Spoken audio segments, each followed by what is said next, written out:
नमस्कार प्यारे बच्चों, विद्या कोचिंग की यूट्यूब चैनल में आपका स्वागत है। आज हम लोग फिजिक्स का चैप्टर 4 का अध्ययन करेंगे और रिवीजन करेंगे। ये ऑब्जेक्टिव का सीरीज है। इससे पहले पीछे हम 3 चैप्टर का वीडियो बना चुके हैं। अब जल्दी से आप जाके उसको याद करिए और रिवाइज कर लीजिए। ये आप देख सकते हैं, किताब टारगेट ऑब्जेक्टिव का है, इसी का हम लोग अध्ययन कर रहे हैं। अगर आप चैनल पर नए हैं तो कृपया करके चैनल को पहले सब्सक्राइब कर दीजिए। चलिए बिना देरी करते हुए शुरू किया जाए। सवाल आप अपने स्क्रीन पर देखिए। सवाल नंबर 1 कह रहा है कि हवा में स्वतंत्र रूप से लटका हुआ क्षैतिज चुंबक हमेशा आराम की स्थिति में रहता है।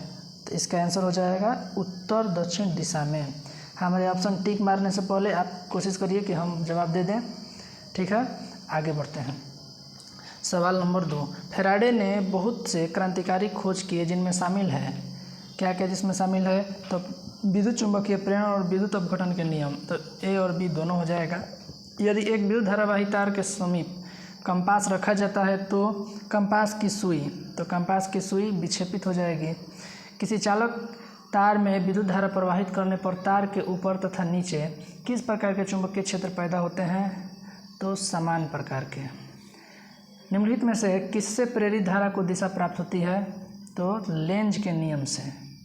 प्रतिरोधकों के एक संयोजन से एक प्रतिरोधक हटा लेने पर कुल प्रतिरोधक बढ़ जाता है। यह संयोजित था, यह किस क्रम में संयोजित था? तो समानांतर क्रम में। 7 नंबर देखिए, अगर एक कमरे में 60 वाट 200 वोल्ट तथा 40 वाट 200 वोल्ट के दो उपकरण 100 वोल्ट आपूर्ति से जुड़े हैं तो कुल उपयुक्त शक्ति क्या होगा? तो कुल उपयुक्त शक्ति 25 वाट होगा। 8 नंबर देखिए, कह निम्नलिखित में से कौन सा बहुपद विद्युत परिपथ के विद्युत शक्ति को निरूपित करता है? तो इसका हो जाएगा सब, ए बी सी डी हो जाएगा, इनमें से सभी। सवाल नंबर 9 अपनी स्क्रीन पर आप देख रहे हैं। सवाल नंबर 9 कह रहा है कि विद्युत प्रतिरोध के कारण चालक में उत्पन्न होता है उसमें प्रभाव। 10 नंबर सवाल देखिए, कह रहा है कि तांबे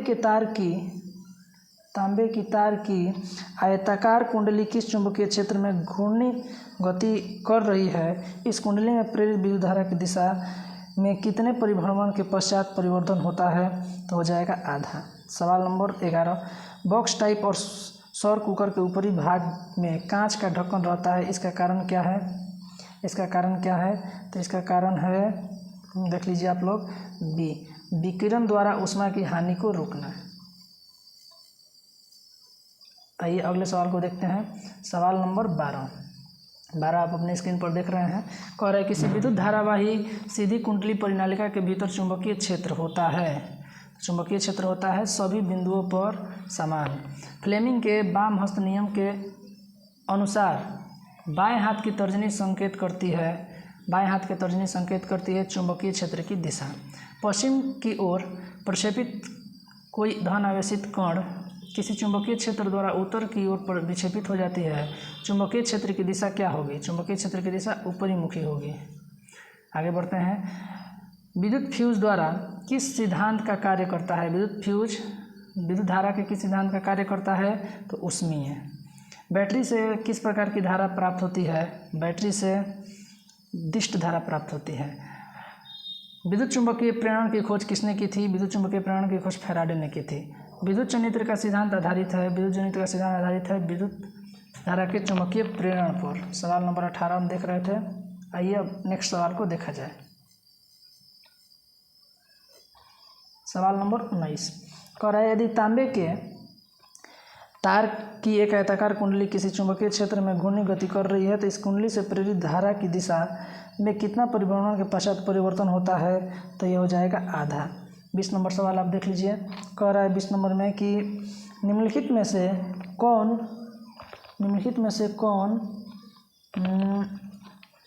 किसी लंबे विद्युत धारावाही तार के निकट चुंबकीय क्षेत्र का सही वर्णन करता है? तो यह हो जाएगा डी, चुंबकीय क्षेत्र के संकेंद्री क्षेत्र रेखाओं का केंद्र तार होता है। सवाल नंबर 21, विद्युत चुम्बकीय प्रेरण की परिघटना है। विद्युत चुम्बकीय प्रेरण की परिघटना है कुंडली तथा चुंबक के बीच अपेक्षित गति के कारण कुंडली में प्रेरित विद्युत धारा उत्पन्न करना। विद्युत धारा उत्पन्न करने की युक्ति को क्या कहते हैं? तो विद्युत धारा उत्पन्न करने की युक्ति को जनित्र कहते हैं। किसी एसी जनित्र मतलब जनरेटर होता है। किसी एसी जनित्र तथा डीसी जनित्र में एक मूलभूत अंतर यह है कि एसी जनित्र में सर्पी वलय होते हैं जबकि डीसी जनित्र में दिक् परिवर्तन होता है। अगला सवाल, लघु पतन के समय परिपथ में विद्युत धारा का मान होता है बहुत अधिक बढ़ जाता है। डायनेमो किस प्रकार की धारा प्राप्त होती है डायनेमो से? तो डायनेमो से दोनों धारा प्राप्त होती है, दिष्ट धारा भी, प्रत्यावर्ती धारा भी। आगे बढ़ते हैं। विद्युत बल्ब के भीतर होता है निष्क्रिय गैस। 27 नंबर देख लीजिए, दी गई वोल्टता के स्रोत से जुड़े किसी चालक के प्रति सेकंड उत्पन्न ऊष्मा होती है। तो प्रति सेकंड ऊष्मा होती है धारा के वर्ग के समानुपाती। आगे बढ़ते हैं। सवाल नंबर 28 आप अपनी स्क्रीन पर देख रहे हैं। इसमें कहा जा रहा है कि विद्युत चुंबक है, तो सी नंबर इसका ऑप्शन हो जाएगा नर्म लोहे के दंड पर लिपटी चालक कुंडली। सवाल नंबर 29 देखिए। सवाल नंबर 29 कह रहा है कि विद्युत धारा उत्पन्न करती है तो चुंबकीय क्षेत्र। पृथ्वी का विभव होता है 0। सवाल नंबर 31 आप देख पा रहे हैं। विद्युत फ्यूज तार में मिश्रण होता है टीन एवं सीसा। सवाल नंबर नेक्स्ट देख लीजिए। विद्युत वाहक बल का मात्रक है वोल्ट। आगे आते हैं 33 नंबर। चुंबकीय क्षेत्र के प्रभाव में विद्युत धारा क्या होती है? तो चालक पर बल उत्पन्न होता है। सवाल ऑप्शन नंबर सी इसका सही जवाब होगा। आइए नेक्स्ट सवाल पे हम लोग आगे आते हैं। सवाल नंबर 34 कह रहा है कि चुंबकीय बल क्षेत्र का SI मात्रक क्या होगा? चुंबकीय बल क्षेत्र का SI मात्रक न्यूटन प्रति एम्पीयर मीटर। चुंबक धारावाही चालक पर लगाए गए बल की दिशा ज्ञात की जाती है फ्लेमिंग के बामहस्त नियम से। डायनेमो का सिद्धांत आधारित है विद्युत चुंबकीय प्रेरण पर। विद्युत मोटर को चलाया जा सकता है प्रतिवर्ती और दिष्ट धारा पर। विद्युत मोटर की क्रिया आधारित है विद्युत धारा और चुंबकीय प्रभाव पर। डायनेमो के द्वारा बदला जाता है यांत्रिक ऊर्जा को विद्युत ऊर्जा में। सवाल नंबर 39 तक हम लोग कर लिए। आइए आगे बढ़ते हैं। सवाल नंबर 40 कह रहा है कि जब किसी चालक कुंडली की ओर एक या उससे दूर एक छड़ चुंबक लाया जाता है तो कुंडली में धारा उत्पन्न होती है। यह किस घटना का उदाहरण है? तो ये है विद्युत चुंबकीय प्रेरण का। विद्युत धारा के कारण उत्पन्न चुंबकीय क्षेत्र की दिशा ज्ञात की जाती है मैक्सवेल के दक्षिणहस्त नियम से। प्रेरित धारा की दिशा प्राप्त होती है दक्षिणहस्त नियम से। आते हैं अगला सवाल पर। सवाल नंबर आप देखिए 43। विद्युत चुंबकीय प्रेरण उत्पन्न करने के लिए किसी कुंडली और चुंबक के परस्पर सापेक्ष गति धारा उत्पन्न करना पड़ता है। तो ऑप्शन नंबर इसका बी हो जाएगा। अगला सवाल, किसी कुंडली में प्रेरित धारा विद्युत वाहक बल का मान उसके संबंध चुंबकीय फ्लक्स के परिवर्तन की दर का समानुपाती होता है। कह रहा है निम्नलिखित में सूचित करता है। ये जो चित्र दिया है किस चीज़ को सूचित कर रहा है? तो छड़ चुंबक के चारों ओर बल रेखाओं को। किसी छड़ चुंबक के अंदर चुंबकीय क्षेत्र रेखाओं की दिशा क्या होती है? किसी छड़ चुंबक के अंदर चुंबकीय क्षेत्र रेखाओं की दिशा क्या होती है? तो दक्षिण ध्रुव से उत्तर ध्रुव। अगला पे चलते हैं। घरेलू विद्युत परिपथ में उदासीन तार का रंग कैसा होता है? उदासीन तार का रंग काला होता है। ठीक है, आते हैं नेक्स्ट पे। कह रहा है कि एक विद्युत सेल से धारा प्राप्त करने पर इसके सिरों के बीच विभवांतर का मान होता है। सवाल नंबर हम लोग क्या कौन पढ़े हैं? 49 पढ़ दिए हैं। तो 49 क्या हो जाएगा? विद्युत वाहक बल से कम। किस युक्ति में विभक्त बल है दिक् परिवर्तन का कार्य करता है? सवाल नंबर 48 हम लोग देखेंगे। तो विद्युत मोटर। 50 नंबर गौर कीजिए। सवाल नंबर पे कह रहा है कि किसी विद्युत धारावाही धातु के तार से एक चुंबक के क्षेत्र संबंध होता है। तार के चारों ओर क्षेत्र रेखाएं अनेक संकेंद्रीय वृत्तों के रूप में होती है जिनकी दिशा ज्ञात की जाती है, तो दक्षिण हस्त नियम से। सवाल नंबर 51 आप देख लीजिए स्क्रीन पर। कह रहा है कि वह उपकरण जो किसी परिपथ में विद्युत धारा की उपस्थिति सुनिश्चित करता है उसे क्या कहते हैं?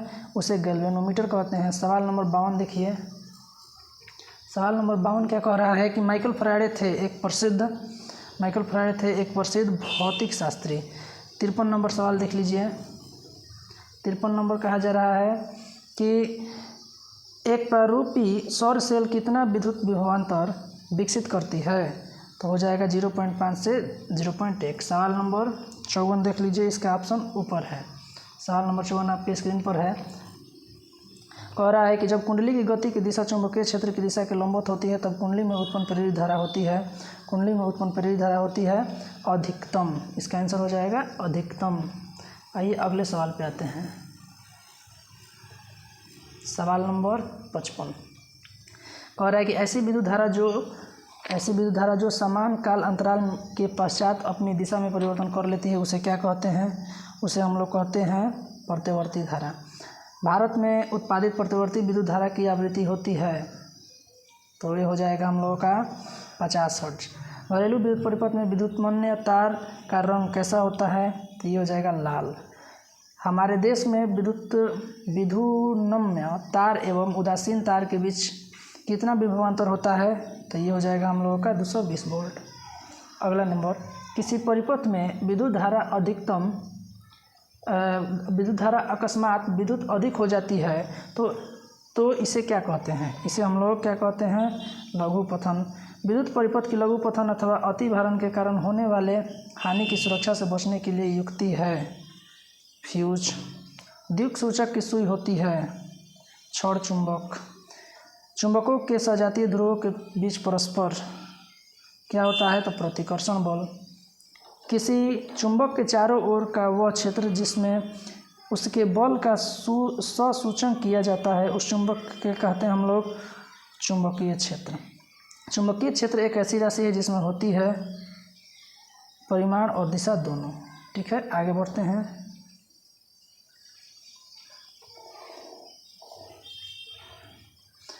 कह रहा है कि चुंबकीय क्षेत्र रेखाएं होती है बंधवक्र।